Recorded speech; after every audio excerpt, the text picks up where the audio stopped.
Cheers, folks. Before you push the chair,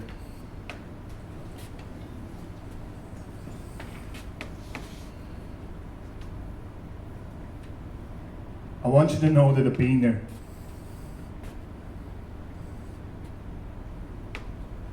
In those moments when it feels as though every wall's a prison,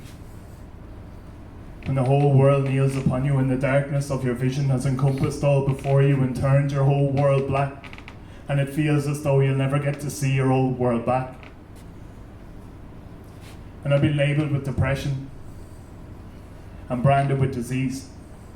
and given the impression that for anyone who sees past this great deception that's been sold to us as fact as a template for expression as to how we should react. But I've come to see despair as a product of control that's embedded in our psyche by the forces who patrol what we read within our papers or see upon our screens as deliberately tapered to tamper with our dreams, and for all that we resist it. It's there on every surface, from our buses to our bodies, all designed to fit the purpose, to remind us that for all we have, it's still never enough, that there'll always be that void to fill with other mindless stuff. And though some still cling to God to bring some structure to their lives, and others seem to need to be destructive to survive, there's a whole new generation, wandering aimless and confused, who are born into an age that never had a God to lose, and in their quest for validation they turn to the machine, because they've come to know the world through the comfort of a screen. And I've seen the way we've gone from being socially adept, from a people who were strong to being totally inept, where anxiety and loneliness are living side by side, and everyone's just saving face for fear of losing pride, as the constant threat of homelessness and risk of repossession has come to manifest itself as clinical depression, so they medicate the masses just to keep them from the rope and eradicate the last remaining evidence of hope, just to sell us back to superficial versions of ourselves from the sacrificial altars of our supermarket shelves, and then tell us that a problem halved is just a problem shared, but thus a problem doubled is a problem that's been layered, because so many now despair, because to paraphrase Voltaire, they see who rules who suffers, yet still they're running scared. But before you push the chair, I want you to step down from there and be the light you're born to be.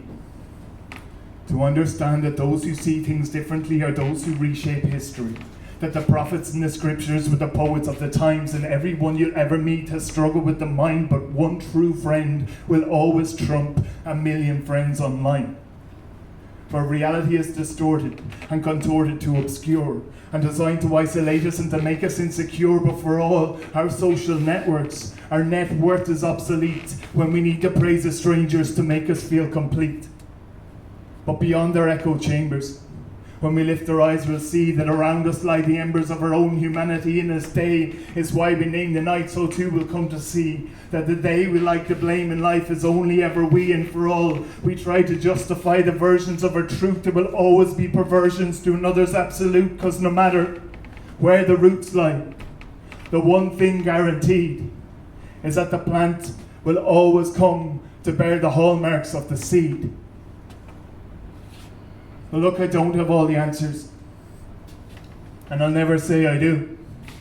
and I've just as many doubts and insecurities as you.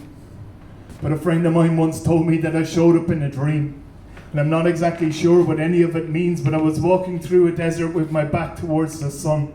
in a crowd of other people, but for every other one their shadows fell before them, but for me it fell behind. And he said that he just stood there and watched us for a time, till at last I took an hourglass and smashed it with a stone, and poured the sand upon the sand as there I stood alone. And when he asked me why I did it, I turned to him and said, well, that was simply just the way that the universe was made. And I know that may sound cliche, but I've been thinking about it since.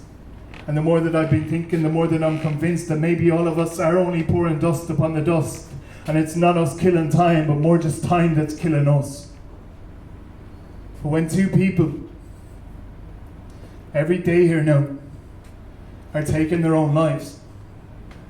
And countless many others are struggling to survive. At what point do we acknowledge that this problem's epidemic and not just a polemic of some college academic, because we're so intent on carrying this intense collective grief that we seem content to marrying our lack of self-belief to a greater sense of victimhood that always comes across as a symptom of the dogma we've adopted from the cross. But look, I'm tired of trying to find the words. I'm sorry for your loss, when that loss could be avoided for a fraction of the cost. And I'm tired of the statistics, because the numbers can't uphold the stories of the victims that will largely go untold. And I'm tired of the stigma that still surrounds our mental health, as if we're simply feeling as a failing of the self. But I'm mostly just exhausted, because I'm all too well aware that right now someone else is just about to push the chair. And I wish that I could tell them, for however dark their plight, that through the shelter of each other we can learn that love is light. Thanks. Very good.